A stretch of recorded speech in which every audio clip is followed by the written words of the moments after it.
একটু আগে বক্তব্য দিয়েছেন আলাউদ্দিন এলাকার চেয়ারম্যান ছিলেন, কল্লোল চেয়ারম্যান কাফি আছে, নোমান মেম্বার আছে, চৌধুরী আছে, নুরাবিন মেম্বার আছে, কাসিম মেম্বার আছে, ইরাক মেম্বার আছে, অনেকে অনেক ব্যক্তিবৃন্দ আছেন। আর এখানে অনেক মুরব্বীদেরকে আমি দেখতে পাচ্ছি। সবচেয়ে হলো এখানে ভালো লাগার বিষয় আমার মা বোনেরা এখানে উপস্থিত আছেন। আমি প্রথমে ক্ষমা চেয়ে নিচ্ছি আপনাদের কাছে আমি ক্ষমা চেয়ে নিচ্ছি। আমার এখানে আসার কথা ছিল 11টায়, আমি এখন আসলাম প্রায় 1:30 বাজে, 2টা প্রায় 15-2টা বাজে। এর কারণ হলো একটা সমস্যা হয়েছিল, আমরা সেটা সমাধান করে আমরা এখানে আসতে একটু দেরি হয়েছে। যেটা কামরুজ্জামান হাফিজ সাহেব একটু আগে বক্তব্য দিয়েছেন, আমাদের বিরুদ্ধে একটা ষড়যন্ত্র চলছে। ষড়যন্ত্র হয় একদিক দিয়ে, এই যে কোথায় ফেরির মাস্টারকে কারা গালি দিয়েছে আমরা কিছু জানিও না, পুরো ফেসবুকে সামাজিক যোগাযোগ মাধ্যমে তারা ভাইরাল করেছে। আমি সাথে সাথে এই আমরা পরিচরে ছিলাম, সেখান থেকে আমরা গাড়ি ঘুরিয়ে আমরা সেখানে গিয়েছি, আমরা মাস্টারের সাথে কথা বলেছি এবং আমরা সেখানে বলেছি আপনাকে যারা গালি দিয়েছে আমি বলেছি 24 ঘন্টার ভিতরে তাকে আইনের আওতায় আনতে হবে। আমি এই ঘোষণা দিয়ে আসছি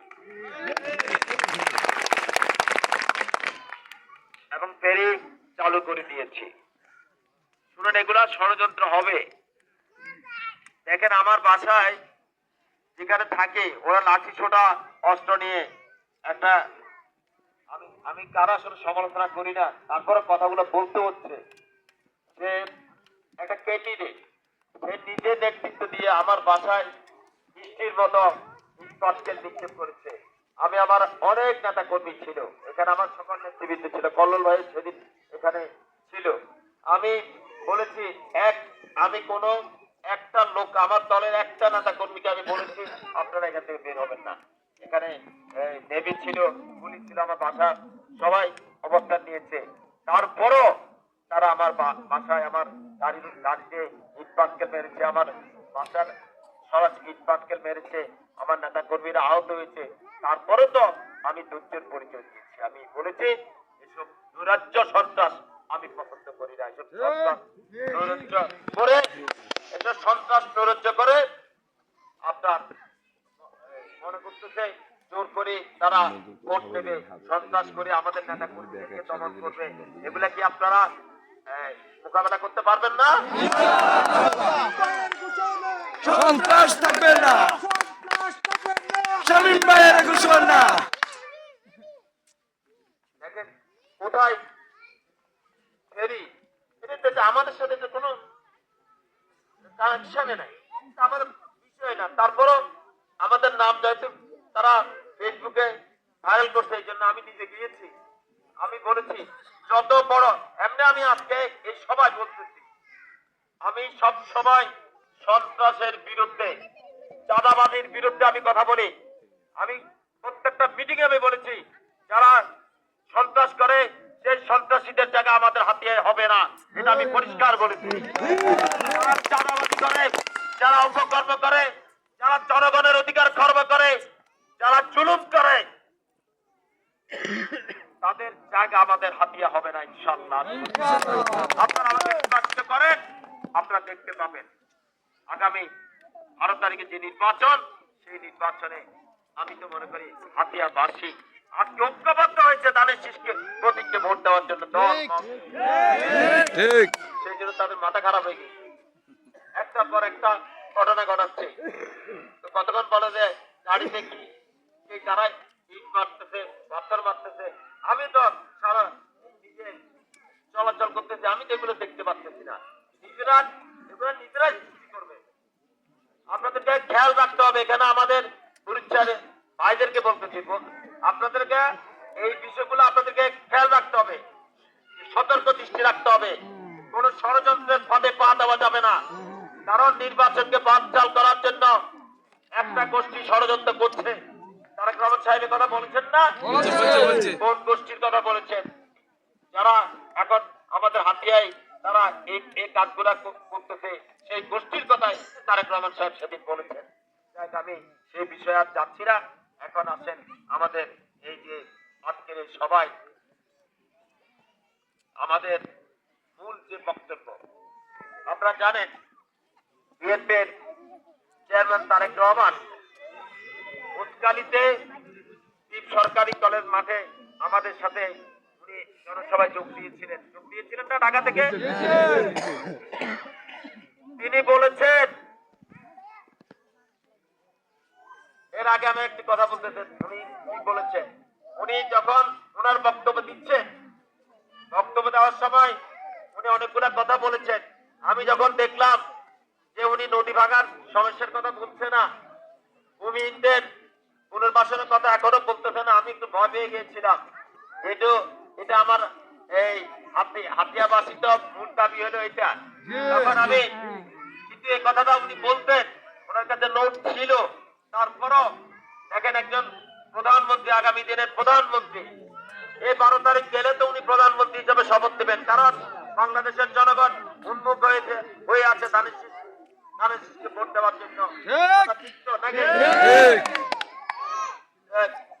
তারেক রহমান সাহেব বক্তব্য দিচ্ছেন, সে সময় আমি নিজে ওনার বক্তব্য থামিয়ে আমি বক্তব্য বলেছি যে মাননীয় চেয়ারম্যান মহোদয়, আমাদের হাতিয়ার, তখন উনি বললো যে কে বলতেছে, তখন দেখলাম যে আমি কথাগুলো বলতেছেন, ঠিক আছে আপনি বলেন।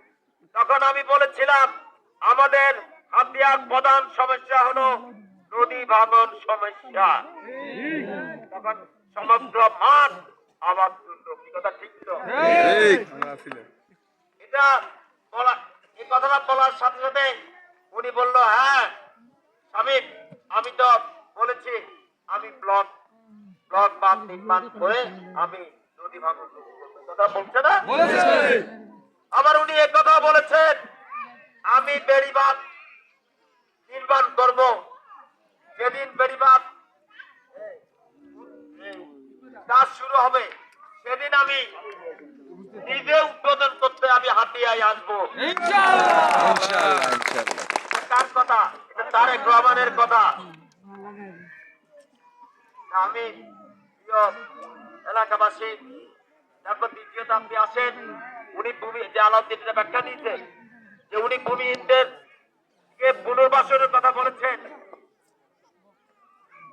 ভূমিহীনদের পুনর্বাসনের ব্যাপারে আলাউদ্দিন একটা কথা বলেছেন যে দেখেন, সারা হাতিয়ায় আমাদের অনেক খাদ জায়গা আছে, আমাদের যারা সর্বশান্ত হয়ে গিয়েছে নদী ভাঙনের কবলে, আমরা যদি প্রত্যেক এই খাদ জায়গা চাইলে তো এই দিতে পারবেন, একটা ব্যক্তি কি কোনো খাদ জায়গা দিতে পারে?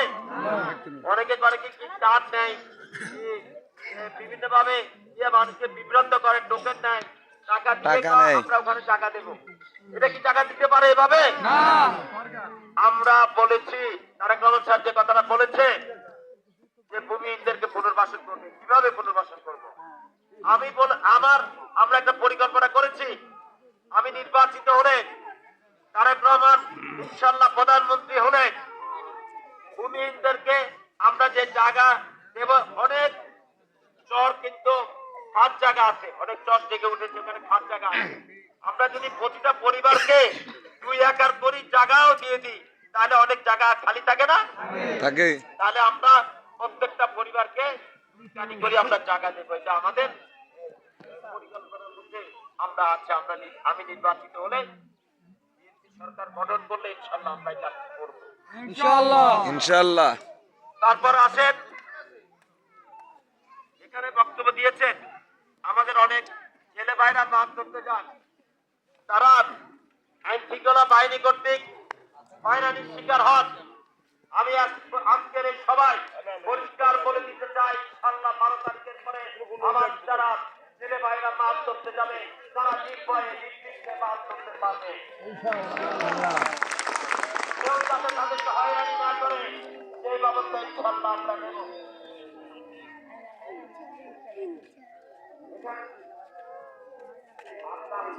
আমরা করবোই।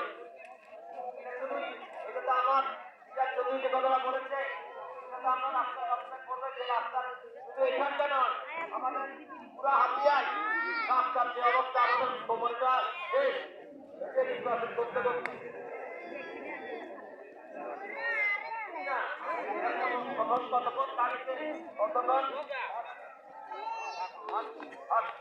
আমরা আসতেছি কতক্ষণ মোটর সাইকেলে, মানে বললাম তো এই কয়েকদিন যে গণশব্দ করতেছি কত এক চার মাস ধরে প্রায় আমরা আমাদের শরীরে মাজার অবস্থা নাই, তাহলে আপনাদের অবস্থা কি? আপনাদের আমি আপনাদেরকে ইনশাআল্লাহ কথা দিতে পারি, আপনাদের আমরা যাতায়াতের ব্যবস্থা আমরা উন্নত করব ইনশাআল্লাহ।